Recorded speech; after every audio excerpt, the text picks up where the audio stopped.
Hello மக்களே, இன்னைக்கு வந்து டெண்டர் கோகனட் அந்த இளநி வழுக்க இருக்கும் இல்லையா? என்ன இன்னைக்கு ரொம்ப ஜாம் ஆகுது. ஹலோ மக்களே, எல்லாருக்கும் வணக்கம். எல்லாரும் எப்படி இருக்கீங்க? இன்னைக்கு வந்து இளநி வாங்கிட்டு அதோட வழுக்க இருக்கு. அதில் வந்து நம்ம அல்வா எப்படி செய்யலாம் அப்படின்னு பார்க்கலாம். இதில் வந்து அல்வாவில் வந்து நம்ம ஒயிட் சுகர் எதுவுமே ஆட் பண்ண போகிறதில்ல. அதே மாதிரி நம்ம வந்து கொஞ்சமாக ஏலக்காய் போட்டு இதை வந்து நல்லா ஒரு அல்வா மாதிரி பண்ணி குழந்தைங்களுக்கு கொடுத்தோம் அப்படின்னா நல்லா வெயிட் ஏறும், உடம்புக்கும் நல்லது. இந்த சம்மர் டைம் இல்லையா? ஸோ அந்த சம்மர் டைம் அப்படின்றதுனால நம்ம இந்த கோகோனட்டில் அல்வா செஞ்சு கொடுக்குறதுனால உடம்பு கொஞ்சம் கூலாக இருக்கும், நல்லா ஹெல்த்தியாக இருப்பாங்க. ஸோ வாங்க எப்படி செய்யலாம்னு பார்க்கலாம். இப்போ வந்து நம்ம அந்த வழுக்கையை நல்லா ட்ரிங்கிங் வாட்டரில் கழுவிட்டு சின்ன சின்ன பீசஸாக கட் பண்ணி மிக்ஸி ஜாரில் போட்டு அடிச்சுக்கலாம். இதில் வந்து நீங்கள் நல்லா பார்த்து அந்த வழுக்கையை வந்து தேர்ந்தெடுக்கணும். ரொம்ப முத்துனதாக போட்டிங்க அப்படின்னா அதோட டேஸ்ட்டு வேறு மாதிரி இருக்கும். ரொம்ப நல்லா சாஃப்டாக இருக்கிற மாதிரி இருக்கிறத போட்டிங்க அப்படின்னா அதோட டேஸ்ட்டு இன்னும் பெட்டராக இருக்கும். ஸோ லைக் கொஞ்சம் முத்துனதாக போட்டால் கோகோனட்டை டைரெக்டாக போட்டு இது பண்ண மாதிரி இருக்கும் அந்த டேஸ்ட்டு. பட் அதுவும் நல்லா தான் இருக்கும். டேஸ்ட் வைஸ் கொஞ்சம் டிஃப்ரெண்ட் இருக்கும். ஸோ அதனால் நீங்கள் ரெண்டையுமே ட்ரை பண்ணி பாருங்கள் ஒவ்வொரு நாளைக்கு. ஸோ நல்லா அரைச்சி பேஸ்ட் ஆக்குனதுக்கப்புறம் இதை வந்து நம்ம ஒரு பேனில் வந்து நெய் போட்டு இதை நல்லா ஃப்ரை பண்ணணும். இப்போ நீங்கள் வந்து நெய் நல்லா விரும்பி சாப்பிடுவீங்க அப்படின்னா 2 ஸ்பூன் அந்த மாதிரி சேர்த்துக்கோங்க. அதுக்கு மேலே சேர்க்க வேண்டாம். இல்லைனா 1 ஸ்பூன் சேர்த்துக்கோங்க.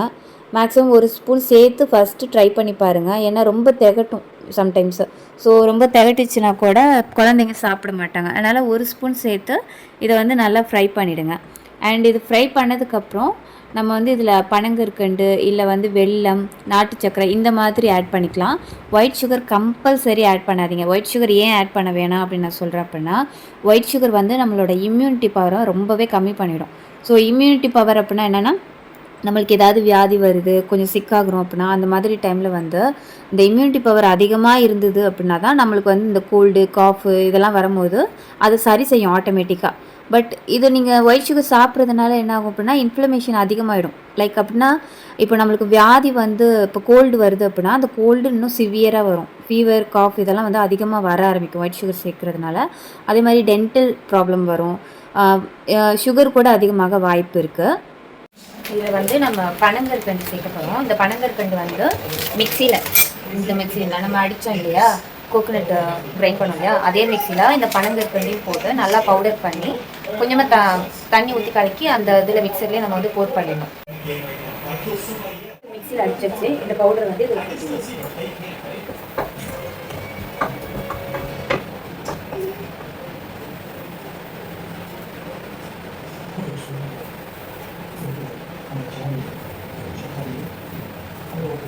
லைட்டாக தண்ணி ஆட் பண்ணிக்கலாம். இதுக்கு பதில் நீங்கள் வாட்டர் ஆட் பண்ணுறதுக்கு பதில் நீங்கள் வந்து கோகோனட் மில்க்கு கூட ஆட் பண்ணிக்கலாம்.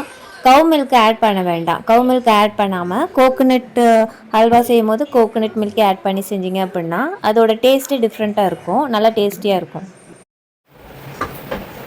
இது நல்லா சுண்டு வரும்போது ஏலக்காய் பொடி ஆட் பண்ணணும். ஏலக்காய் பொடி சும்மா கொஞ்சமாக ஆட் பண்ணிக்கலாம். ஸ்பூனில் லைட்டாக வாசனைக்காக ப்ளஸ் நம்ம நெய் சேர்த்துருக்கோம் இல்லையா, அதனால இதை வந்து கொஞ்சமாக ஆட் பண்ணிக்கிறது நல்லது. நெஞ்சு கறிக்காமல் இருக்கும். ஆக்சுவலி நான் வந்து ஈவினிங் செய்வேன். நீங்கள் வந்து மார்னிங் ஆஃப்டர்நூன் கூட செஞ்சு கொடுக்கலாம். ஈவினிங் ஒரு 4 o'clock அந்த மாதிரி கூட செஞ்சு கொடுத்தீங்க அப்படின்னா குழந்தைங்களுக்கு ஸ்நாக்ஸ் மாதிரி நல்லாயிருக்கும். கொஞ்சம் ஸ்டமக்கும் ஃபுல்லான மாதிரி இருக்கும்.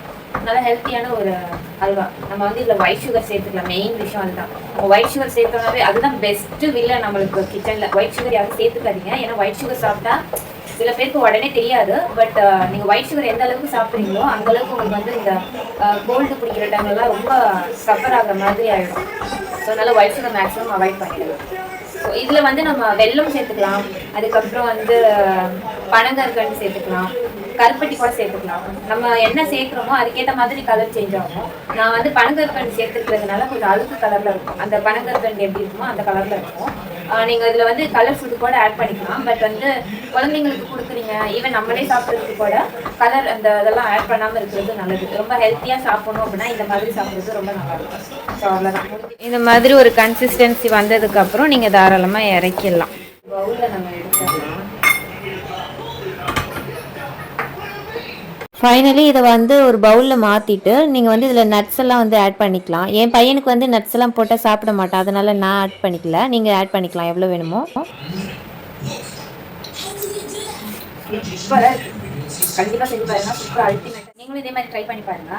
நான் வந்து ஈவினிங் ஸ்நாக்ஸ்க்காக செஞ்சுருக்கேன். நீங்களும் இதே மாதிரி செஞ்சு பார்த்து கொடுங்க. அவங்க ரொம்பவே விரும்பி சாப்பிட்றாங்க. ரொம்ப டேஸ்டியான ஒரு ஹெல்த்தியான ஃபுட்டு. பட் நீங்கள் இது பண்ணீங்க அப்படின்னா கண்டிப்பாக ஒயிட் சுகர் சேர்த்துக்காதீங்க. அதுதான் என்னோட ரிக்வஸ்ட். கொடுக்குறதே ஹெல்த்தியாக கொடுக்கணும்னு நினச்சிங்கன்னா ஒயிட் சுகர் அவாய்ட் பண்ணுங்க. என் பையனுக்கு வந்து இது ரொம்பவே பிடிச்சிருந்தது, ரொம்ப சூப்பராக இருந்தது அப்படின்னு சொன்னால், நீங்களும் ட்ரை பண்ணி பார்த்துட்டு இதோட ஃபீட்பேக்கை கமெண்ட்டில் சொல்லுங்கள். நெக்ஸ்ட் ஹெல்த்தியான ரெசிபியில் பார்க்கலாம். அண்டில் தென் ஷைனிங் அப் ரியல். Bye bye.